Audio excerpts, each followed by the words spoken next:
हर हर महादेव दोस्तों, स्वागत है आप सभी का एक बार फिर से। मेरे देवाधिदेव महादेव आप और आपके परिवार पर अपनी कृपा दृष्टि सदा सर्वदा बनाए रखें। दोस्तों, यदि आप अपने जीवन में सुख समृद्धि चाहते हैं, धन वैभव चाहते हैं, जीवन में हर क्षेत्र में आप तरक्की करना चाहते हैं, व्यापार में तरक्की चाहते हैं, नौकरी में प्रमोशन चाहते हैं, अपने बच्चों का भविष्य उज्जवल बनाना चाहते हैं, तो आप बिल्कुल सही चैनल पर आए हैं। यदि आप पहली बार हमारे इस चैनल पर आए हैं तो चैनल को सब्सक्राइब करके बेल आइकन जरूर दबाइएगा। दोस्तों, अगर वीडियो पसंद आता है तो कमेंट बॉक्स में जरूर अपना कमेंट लिखें। आपका क्या विचार है वो जरूर लिखें, या कुछ आप जानना चाहते हैं वो लिखें। और यदि आप महादेव के सच्चे भक्त हैं तो कमेंट में हर हर महादेव जरूर लिखें।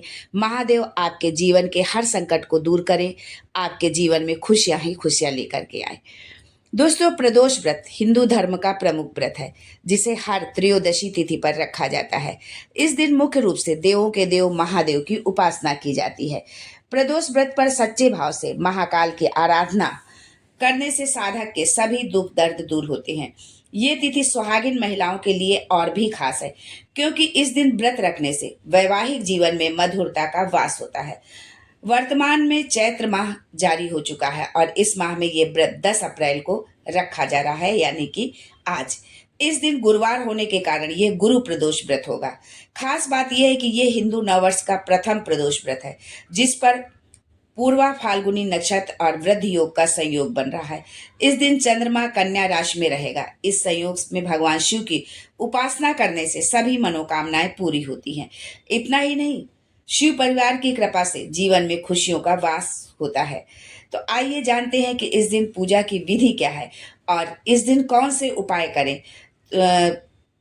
इस दिन किए जाने वाले, प्रदोष के दिन किए जाने वाले उपायों के बारे में भी, जो बहुत ही खास और ज्योतिषीय उपाय हैं, जो कि हमारे गुरु जी प्रदीप मिश्रा जी हमेशा अपनी कथा में बताते रहते हैं। उन्हीं उपायों के बारे में आज हम आपको इस वीडियो में बताएंगे। वीडियो आप अंत तक देखें, जिससे कि आपको संपूर्ण जानकारी मिल सके, क्योंकि यदि आप स्किप करके देखते हैं, आधा अधूरा वीडियो देखते हैं, तो उससे आपको कोई लाभ नहीं होगा। लेकिन आगे बढ़ने से पहले आपसे रिक्वेस्ट करती हूँ कि वीडियो को लाइक करिएगा, दोस्तों को शेयर कर दीजिएगा, और अगर आपने अभी तक चैनल को सब्सक्राइब नहीं किया है तो चैनल को सब्सक्राइब करके बेल आइकन जरूर दबाइएगा। दोस्तों, पंचांग के अनुसार इस बार त्रयोदशी तिथि की शुरुआत 9 अप्रैल 2025 को रात 10:55 पर शुरू होगी। इस तिथि का समापन 11 अप्रैल को देर रात 1 बजे होगा। ऐसे में प्रदोष व्रत 10 अप्रैल 2025 को गुरुवार के दिन रखा जाएगा। प्रदोष व्रत में महादेव की पूजा का समय 6:44 से रात 8:59 तक रहेगा, यानी कि इस समय जो है प्रदोष काल में आप महादेव की पूजा करें। आप इस अवधि में शिव परिवार की उपासना जो है कर सकते हैं, उनकी पूजा आराधना आप कर सकते हैं। प्रदोष व्रत की पूजा के लिए सबसे पहले सुबह उठ करके आप स्नान करें, दैनिक कार्य से निवृत्त होकर के। अब प्रदोष काल में पूजा के लिए सभी सामग्रियों को एकत्र कर लें। सबसे पहले पूजा स्थल पर शिवलिंग स्थापित करें। अब शिवलिंग पर जल, आक के फूल और बेलपत्र चढ़ाएं। इस दौरान आप गुड़हल के फूल और मदार के फूल भी अर्पित कर सकते हैं। महाकाल को फूलों की माला भी चढ़ाएं। अब आप दीप जलाकर महादेव के मंत्रों का जप करें। इस दौरान कुछ फल और मिठाई का भोग भी आप लगाएं, जो है प्रदोष व्रत की कथा पढ़ें और अंत में आरती करें और शिव परिवार का आशीर्वाद जरूर ले हैं। भगवान शिव की आरती करें, भगवान गजानन की आरती करें, माता पार्वती की आरती करें।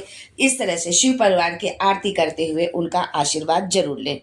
दोस्तों, प्रदोष का व्रत और चैत्र माह में जो हिंदू नववर्ष का प्रथम प्रदोष व्रत है और जो कि गुरुवार को पड़ रहा है, हिंदू धर्म में इस प्रदोष व्रत का बहुत अधिक महत्व माना जाता है। प्रदोष व्रत जातक के जीवन के सभी प्रकार के दोषों को दूर कर सुख शांति लाता है। इस दिन भगवान शिव और माता पार्वती की पूजा का विधान है। सभी विधि विधान से पूजा करें। माता पार्वती को जो है सुहाग श्रृंगार सामग्री जरूर अर्पित करें, किंतु इन सभी सामग्रियों के बीच भगवान शिव को अति प्रिय बेलपत्र चढ़ाना बहुत विशेष महत्व रखता है, क्योंकि भोलेनाथ को बेलपत्र अति प्रिय माना गया। इसके बिना उनकी हर पूजा अधूरी मानी जाती है। धार्मिक मान्यताओं के अनुसार भगवान शिव को बेलपत्र चढ़ाने से भक्तों की समस्त मनोकामनाएं पूर्ण होती हैं और उनके भाग्य में वृद्धि होती है। इसके साथ ही ज्योतिष शास्त्र के अनुसार माना जाता है कि अगर प्रदोष व्रत के दिन भगवान शिव की विधि विधान से पूजा करने के साथ साथ अगर बेलपत्र की पूजा की जाए तो कुंडली में मौजूद ग्रह दोषों से भी शांति मिलती है और बेलपत्र की पूजा करने से शुभ परिणाम भी मिल सकते हैं। बेलपत्र की पूजा से तात्पर्य है कि बेलपत्र के वृक्ष की हमें पूजा करनी है। अब बेलपत्र के वृक्ष की पूजा प्रदोष के दिन हमें किस तरह से करनी है, किस विधि से करनी है, ये हम जानते हैं। प्रदोष व्रत के दिन सुबह जल्दी उठकर स्नान करने के पश्चात स्वच्छ वस्त्र पहनकर व्रत का संकल्प ले लें और फिर पूजा स्थान पर साफ सफाई करें। बेलपत्र के पेड़ के नीचे भी सफाई करें। फिर घर के मंदिर में भोलेनाथ की पूजा करने के बाद बेलपत्र के पेड़ के नीचे पूजा करें। जो है बेलपत्र के पेड़ की पूजा करने के लिए जल का कलश, चंदन, रोली, चावल, फूल, धूप, दीप नैवेद्य लेकर के जाएं आप। फिर बेलपत्र के पेड़ के सामने पूर्व या उत्तर दिशा की ओर मुख करके बैठ जाएं और सबसे पहले गणेश जी का ध्यान करते हुए उन्हें प्रणाम करें। इसके बाद बेलपत्र के पेड़ की जड़ में जल अर्पित करें। फिर पेड़ के तने पर चंदन या रोली का तिलक करें और नियमानुसार चावल व फूल अर्पित करें। जो है चावल आप जो अर्पित करें वो चावल जो है खंडित ना हो, टूटे ना हो, जो है पूरे साबुत चावल होने चाहिए। फिर बेलपत्र के पेड़ के नीचे बैठकर भगवान शिव के मंत्रों का जाप करें, जैसे ओम नमः शिवाय या महामृत्युंजय मंत्र का जाप करें या शिव महा पुराण का जो मंत्र है श्री शिवाय नमस्तुभ्यम, इसका भी आप जाप कर सकते हैं। अंत में पूजा के बाद जब आप पूजा समाप्त कर लें तो बेलपत्र के पेड़ की जो है परिक्रमा जरूर करें, ये बिल्कुल लगाना न भूलें।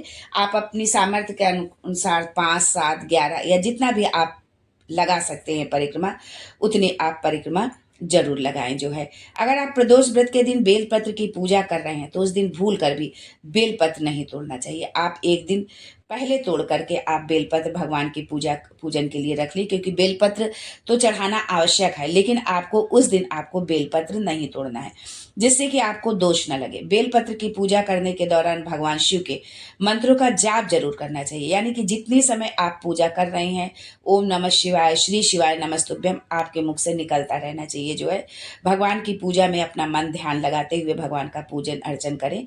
इस दिन ध्यान रखने योग्य बात है कि बेलपत्र के पत्तों को प्रदोष व्रत के दिन तोड़ने से बचना चाहिए। उस दिन आपको बेलपत्र के पत्तों को तोड़ना नहीं है, आपको इस बात का जरूर ध्यान रखना है।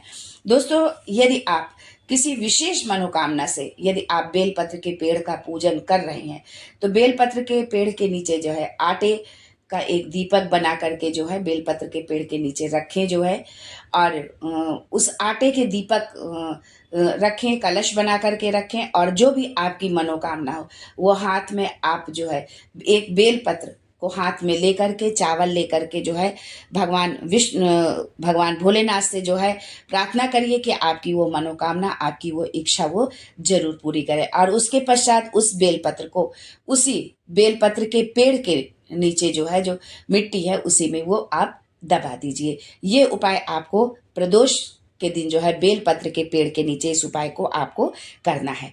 आज के लिए बस इतना ही, फिर मिलते हैं कुछ नया, कुछ अलग, कुछ अद्भुत लेकर। तब तक के लिए हर हर Mahadev and thanks for watching my video.